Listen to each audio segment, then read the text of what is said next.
এবার সিবিআই এর হাতে গ্রেফতার কালীঘাটের কাকু। প্রেসিডেন্সি জেল থেকে শোন অ্যারেস্ট দেখালো সিবিআই। জেল থেকে ভার্চুয়ালি আদালতে সুজয় কৃষ্ণ ভদ্রের হাজিরা। আরেকবার আপনাদের বলবো, এবার সিবিআই এর হাতে গ্রেফতার কালীঘাটের কাকু। প্রেসিডেন্সি জেল থেকে শোন অ্যারেস্ট দেখালো সিবিআই। জেল থেকে ভার্চুয়ালি আদালতে সুজয় কৃষ্ণ ভদ্রের হাজিরা। চার্জশিট দিতেও ব্যর্থ সিবিআই, ফের পথে নেমে প্রতিবাদ। করুণাময়ী থেকে স্বাস্থ্য ভবন পর্যন্ত বিভিন্ন সংগঠনের মিছিল। সরাসরি সেই ছবি আপনারা দেখতে পাচ্ছেন। ঝিলম করঞ্জাই আমাদের প্রতিনিধি আরো বিস্তারিত এই নিয়ে বলবেন। ঝিলম, একদমই এই মুহূর্তে তুমি আমার ঠিক পেছন দিকে আমার সহকর্মী সন্দীপন গুপ্ত দেখাচ্ছে এই মিছিল করুণাময়ী থেকে পায়ে পায়ে এগিয়ে যাচ্ছে স্বাস্থ্য ভবনের দিকে।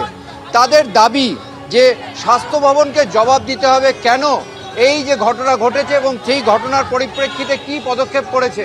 আমরা দেখতে পাচ্ছি বিশাল মিছিল, বিভিন্ন গণসংগঠনের পক্ষ থেকে এই মিছিল করা হচ্ছে এবং কি জন্য তারা পথে নেমেছেন তাদের সঙ্গে কথা বলবো, জেনে নেব। আজকে মানুষ এইভাবে পথে নেমে স্বাস্থ্য ভবন অভিযান কেন করছে? একটাই তাদের দাবি যে এতদিন 120 দিনের পরেও দেখা যাচ্ছে যে অপরাধীরা একে একে মুক্ত হচ্ছে এবং আসলে তথ্য প্রমাণ লোপাট করে দিয়ে পুরো বিচার প্রক্রিয়াকেই ধ্বংস করে দিয়েছে স্বাস্থ্য ভবন। তার বিরুদ্ধে স্বাস্থ্য ভবনের জবাব চাওয়ার জন্য আজকে এই বিক্ষোভে সামিল হয়েছে বিভিন্ন অংশের মানুষ। আজকে আপনারা স্বাস্থ্য ভবন যাচ্ছেন, সবাই সিবিআইকে কাঠগড়ায় তুলছে, আর আপনারা এই যে দেখতে পাচ্ছি টিআইসিইউ থেকে শুরু করে বিভিন্ন গণসংগঠন তারা স্বাস্থ্য ভবন অভিযান করছেন। স্বাস্থ্য ভবনকে নির্দিষ্ট করে কেন আপনারা কাঠগড়ায় তুলছেন? দেখুন, স্বাস্থ্য ভবন তো প্রথমেই থেকেই কাঠগড়ায় ছিল। সিবিআই হচ্ছে একটা তদন্তকারী সংস্থা। এবার তদন্তকারী সংস্থার তদন্ত করছে, সে তদন্তটা সিবিআই যেভাবে করেছে সেটাও খুবই খারাপভাবে করেছে এবং করছে।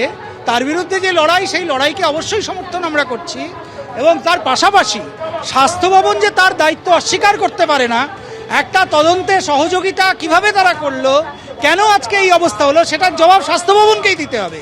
এবং সবচেয়ে বড় কথা যে বিভিন্ন যে দায়বদ্ধ ব্যক্তিরা যাদের বিরুদ্ধে যদি এফআইআর না হয়, সিবিআই এসেই তাদেরকে ফটাফট ধরে ফেলতে পারে না।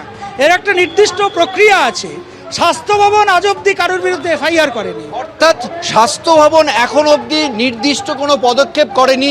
এই যে অন্যায় হয়েছে, এই যে নির্যাতিতার ধর্ষণ খুন হয়েছে, তার যে সিবিআই তদন্ত করছে, সেই সিবিআইকে কোনোভাবে স্বাস্থ্য দপ্তর যে সাহায্য করা দরকার সেই সাহায্য করেনি বলে আন্দোলনকারী এখানে যারা বিক্ষোভ দেখাচ্ছেন, সেই বিভিন্ন গণসংগঠনের যারা সদস্য, যারা একেবারে তারা সেটা মনে করছেন এবং সেই জন্য তারা রাস্তায় নেমেছেন। ধন্যবাদ ঝিলম তোমায়।